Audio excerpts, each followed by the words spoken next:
Welcome to Meeple, uniting players from around the world. A 30-minute exploration of PJ and Gareth's board game experiences from across both sides of the Atlantic. Each episode, they share their thoughts and opinions on the world of board games, including their favourite themes, games, hot topics, and much, much more.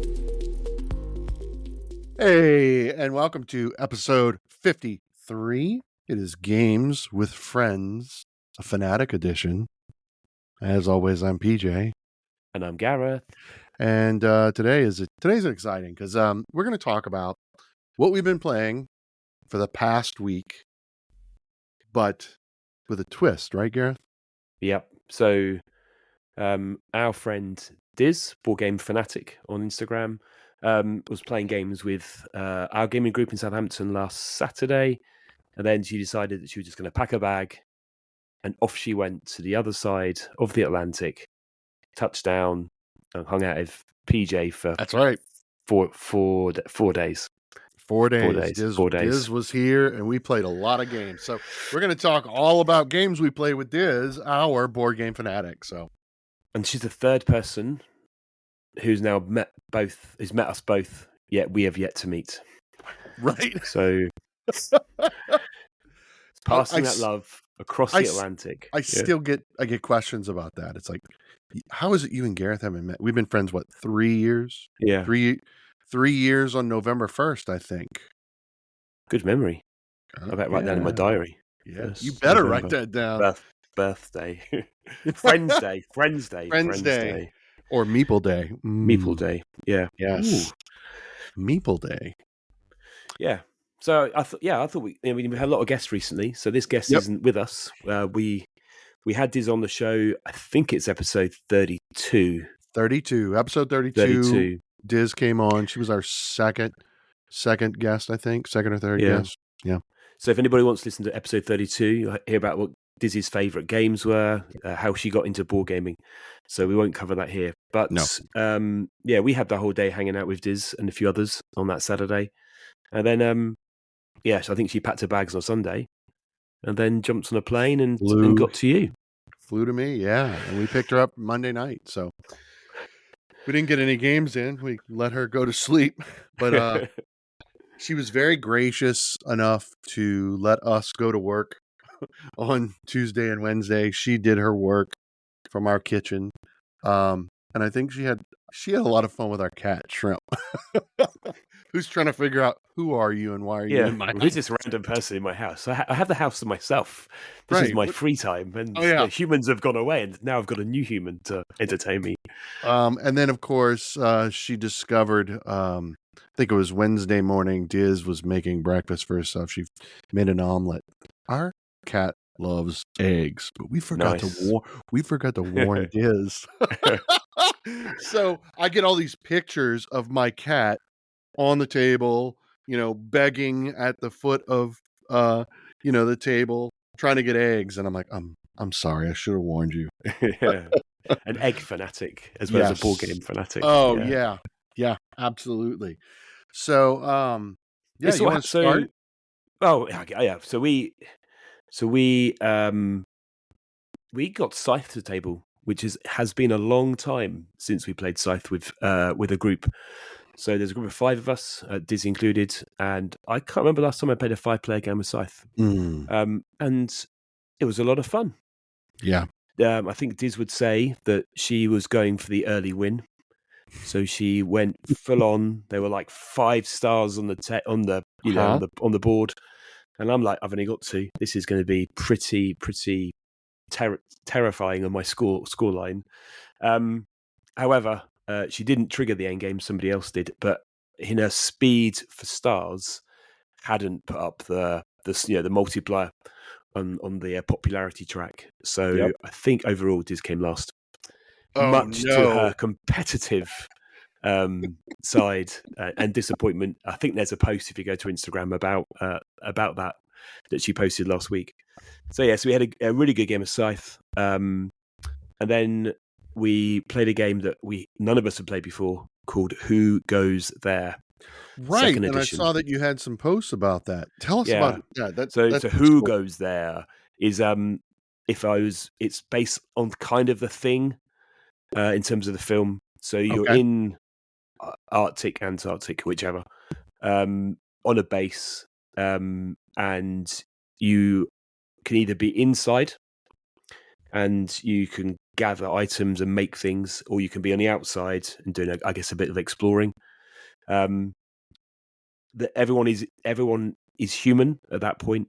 At some point, somebody comes infected, and you need a bit like the thing. There's a helicopter that will take off at the end of the game, about 15 rounds, and to win, the infected need to basically have the majority of points on the helicopter, but they need to be on the helicopter and be able to take off. So if you've got more humans with more human points than the infected, they won't win.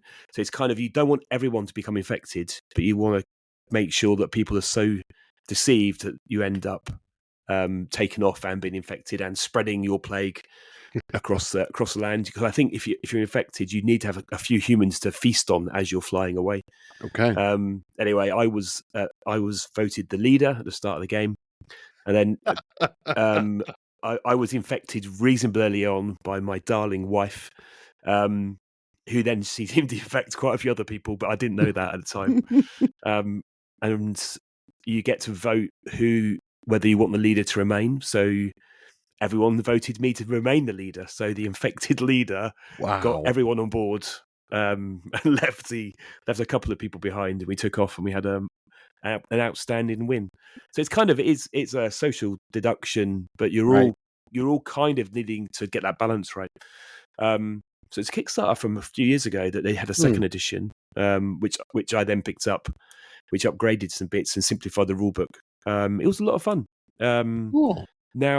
Now we've played it, I'd want to play it again quite soon, because that's, you kind of know the mechanics at the end. So we're kind of learning as we go. But so I think 2 beasts of the games that day, Scythe, and then who goes there. I think we might have left Dizz behind. I can't remember whether Dizz got on board. Oh, I think Dizz was human. She was not part of the infected gang. So I can't remember quite what happened. But so that was, there was a couple of smaller games he played, but those 2 were good games for a good solid Saturday. And then Dizz obviously went home and then prepared herself for a US jolly. Yeah. When her other half was doing some work, Dizz was like, "Well, if you're going to go and do some work, I'm going to go and hang out with PJ. So next time Carrie goes somewhere, I'm just going to jaunt across the Atlantic and turn up and play games for a week." So what we discovered while Dizz was here is that's not the first time she's done that. Oh, okay. Yeah. I love this. Yeah, it's excellent. Her partner goes out of town for a week for work or whatever, and she's like, you know what? I'm going to fly across the world. And so she told us that story, and we're like, oh, so this is okay. Yeah. This is normal. So so you had 4 days together. Yep. You said about working. Did you just play games, or did you do like other stuff in the area? Yes. All board game related, or no, we did it all. Like I am the impeccable host, right? We managed to cover it all. So the first night, which I guess would be Tuesday night or evening, the first thing we did is we took her to our local game store, Titan Games. Episode something or other. Go back and have a look. Yeah. Where we talked about used games, used game sales with Nick, the owner. So we brought her in, and she got to see the store and made a few purchases, took a few pictures, visited with Nick and his staff. And their store has recently been renovated. I think I've sent you some videos and pictures of it recently. So it was the single store, and then they expanded their storefront to include a whole gaming space, also including 2 private rooms for tabletop role-playing events that you can rent out for half a day increments accordingly, right? And so next weekend, next Saturday, is the grand reopening of their business and their new storefront. Even though they've been open for a while, they're putting everything in place and everything. So they're going to have a big event, have vendors come in, a local toy shop, a local cafe. Things are going to be bring stuff. There's going to be giveaways and games, and it's going to be kind of awesome. So we got to take her there, and then we took her to a local restaurant for a horseshoe, which is it's an open face sandwich, but it's something that's it's unique and special for the Springfield area. And I'm like, all right, well, we're going to introduce you. Yeah. So she got it with everything piled on all the spices. And I'm like, oh, woman after my own heart, right? You play board games and you eat my food. Yeah. Can't go wrong. Then we came back and played a couple of games. We did get in. I forgot what I told you. I have the list in front of me, but 17 games? 1, 2. I mean, it was fully listed. I mean, you've been through and agreed or shared the list of games you're planning to work through. So you were talking about her competitive streak in gaming. And so we had a conversation about that, right? Because my wife and I are competitive with one another, but typically we're a lot friendlier. I think that my wife and I are going to have a hard time adjusting to your gaming group based on the stories I've heard. We don't participate in Take That. We don't like to betray I mean, if the situation calls for it, right? But we try to avoid that as much as possible. We keep it friendly, casual, and just have fun. And so she and I have been talking about, Dizz and I have been talking about Terraforming Mars for years. I know she played in like some tournament at UK Games Expo a year ago. Legendary. So we pull it out, and I've got all the 3D hexes and, I've got the neoprene mats everything. So we pull all that out and we're playing. And it's so funny because Dizz is panicking halfway through the game because she's trying to build her engine of cards. Meanwhile, Katie and I are like, the global requirements are almost finished. And I looked at her and I said, "What's the name of this game?" Terraforming Mars. Exactly. If you want to win, you need to terraform Mars, not play cards in front of you and create engines. I know that's all fun, but that's not how you're going to get the win. And then she beat me by like 3 or 4 points. So she won, but she was panicked the whole time. So that was fun. That was a fun moment. And then we pulled out a couple of small games like, Next Station London.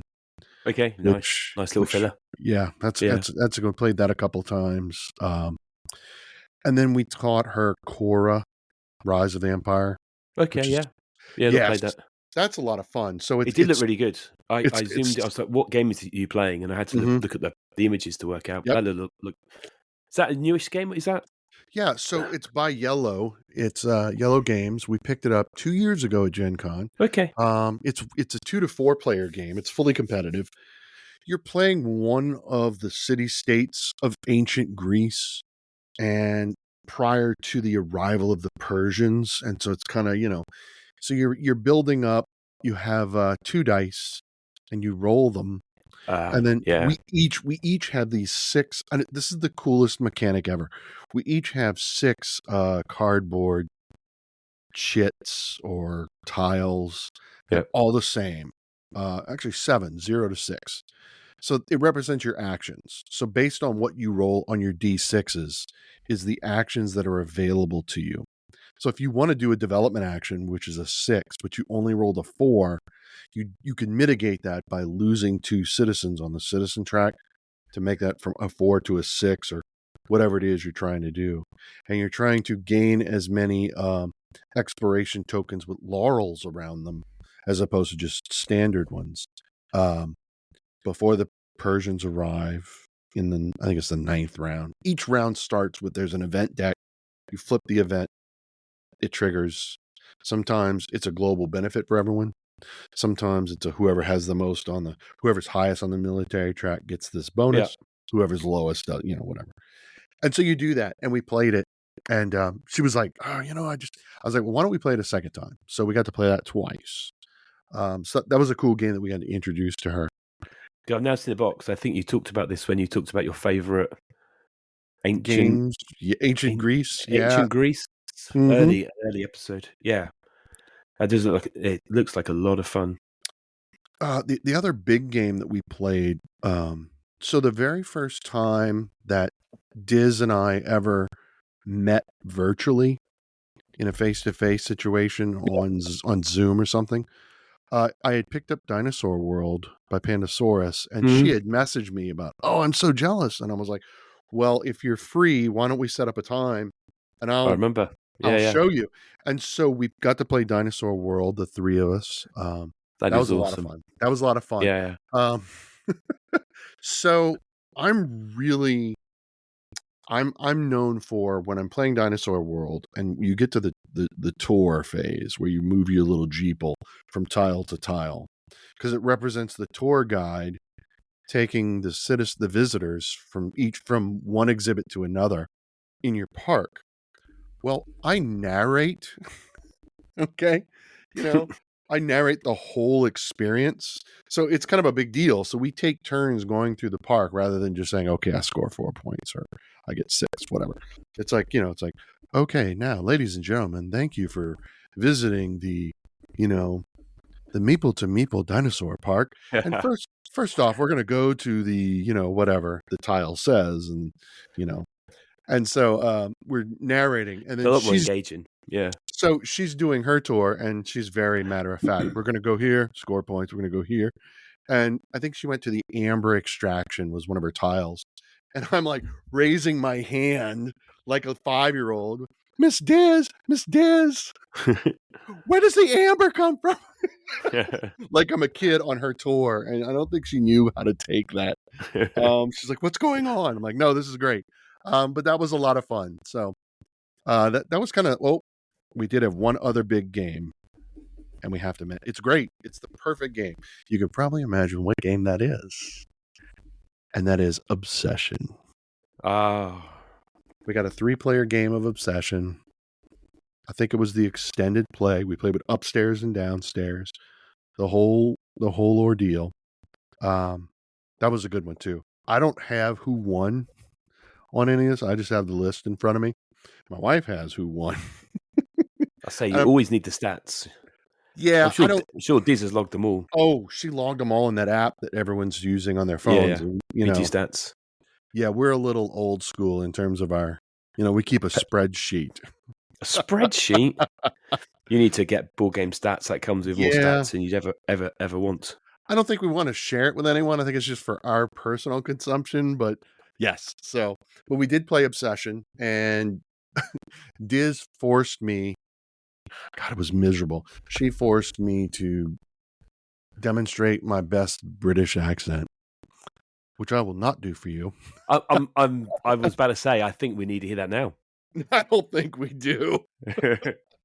We really don't. It's kind of hard for me to do it because I had the pieces in front of me, so I was. You have to focus and get your mind. I do. Go and watch some Victorian TV. Go watch some Downton Abbey, and then you'll be fine. Oh yeah, Okay. I also, when I play Obsession, I don't know if you do this or not, but Katie and I, the first time we play a guest, we like to read the flavor text, and we won't do that. Like if you bring that guest back in a later. Yeah. Same. We do the same. So we're like, we like to say, the Dowager Chatterley, blah, blah, blah, whatever. Has joined my household or. Yes. Yeah. She's from Derbyshire, and there's my British accent for you, sir. That's very good. And so then we have, then we're going to have afternoon tea on the gazebo and bring the footman over and the hall boy. Yes, you will attend the Lord Cavendish, So we'll narrate it out a little bit. So I did that for her, and she laughed at me for a while, and I don't blame her. It just sound, I must admit, I need to get it back to the table. I've seen a lot of content on the character expansion bubbling around on. I know on various places. So that we need to. There's pressure from you and I to get Dan on before that launches. Whenever that is, it does look fun. Yeah, some. What's it say? I believe it's October 17th. Right? It might be one of the gaps we've got. October 17th. I think you're right. Some digging. Yeah. So you played Obsession. Mm-hmm. And any other? Were they the biggies? I mean, there's some big games you played. Yes. Everything else was kind of oh no, I'm looking at the list because I have everything scratched out. We did get to teach her Rococo. Nice. Had she Yes, not played? Has Dizz not she had played? not. Go, She had go, not. go, go, go. She had not. And that is a great game, which we did an It is a entire great game. episode on. Yeah. It was the first time Rococo had hit our table in months. So Yeah, we played it with the Southampton guys, but Dizz must have been away, I think, at the time. So we played it maybe 2 or 3 weeks ago. Yeah, really good game. Yep. So fun. And we played it with 4, which I had not played before. So, this was the first time we played it with a third player. we've always played it with 2. Yeah, so, exactly. Yeah. And it really changed the dynamic. Yeah. And it was very interesting. And that game is so good, and it really shines at the 3 and 4 player. I think. Definitely. Yeah, it was that fighting for space and getting yourself onto the gallery to watch the fireworks. I actually want to say Dizz. I want to say Dizz won that game.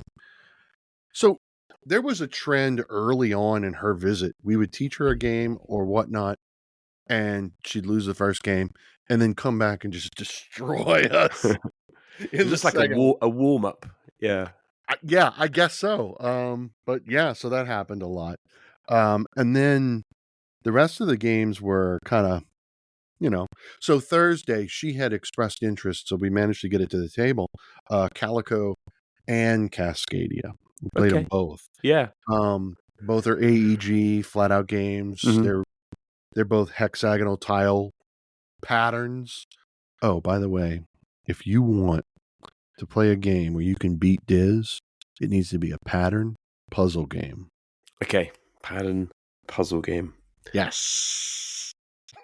She's going to listen and hate me for this. She'll be like, PJ! I've got a whole list. I shall dig out pattern puzzle games. Yeah. Because she struggled.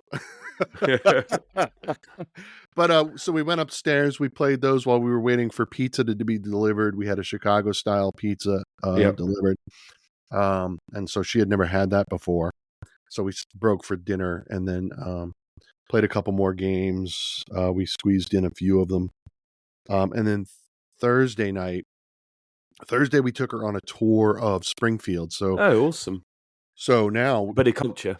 Yeah, we took her to the Abraham Lincoln home, right? Mm-hmm. 16th president of the United States during the American Civil War. We took her to the tomb of Abraham Lincoln, which are both here.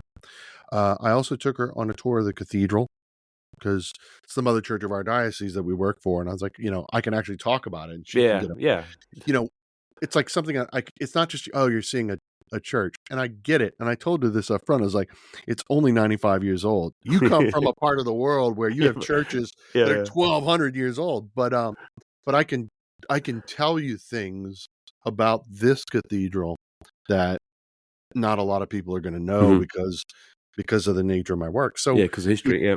So we took her to the cathedral. Then we took her to lunch at a small town outside of Springfield. So that was pretty fun. She had buffalo chicken mac and cheese. Ooh, that sounds pretty good. Another thing I learned about Dizz is next time you have her over, you need to fix mac and cheese because she loves mac and cheese. Okay. So here's the deal. If you're going to invite Dizz to your house and you're going to play pattern puzzle games where you're going to beat her because she struggles with them, the least you could do is fix a bowl of mac and cheese for her so that she can be satiated. So yeah, we did that and then came back to the house. And then a couple of our friends from Springfield got off work early and they came over to the house because they wanted to meet her. And I grilled burgers and we hung out and we had a 5-player game of Quacks of Quedlinburg. With all the upgraded bits and bags. Awesome. Yes.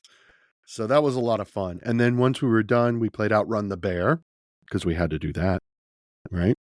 Good way to finish. She played it with your group. Now she's played it with mine. And then we introduced her to That's Not a Hat. Oh, that game I find hard. What? No. Yeah, just keeping track of where the things go. Left and right, up and down. Oh, stressful. I don't think we laughed as hard as we did. Game. Yeah, it's funny.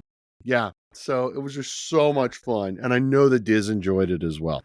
She was definitely pleased. And then the guys left and we played Stool Pigeons by Barrel Age Games. We played Machushka, another little quick card game. And that is everything. Nope. I missed one. We did play Arc Nova. Before we left to go towards Springfield, we got up for breakfast and we played Arc Nova. Sounds like a perfect week. I mean, seriously. So Big games, yeah, medium games, filler you've games, you've witnessed food, you've witnessed me invite people here. I and keep they've telling turned up. you, I Yeah. will make sure you're fed. I will make sure we get good games in. We'll take you around. It's going to be great. So that's all you got to do. What was I going to ask you? What did Diz think of Titan Games compared to UK? Did she give a comparison? She was talking about how there's not a lot of game stores in England quite like this, right? Yeah. I thought that when I was in California, we went to, I guess, similar.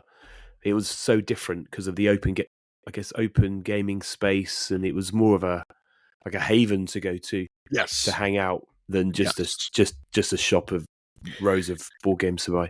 There seems to be, and this is an overgeneralization of a country the size of the U.S., so take it for what it's worth.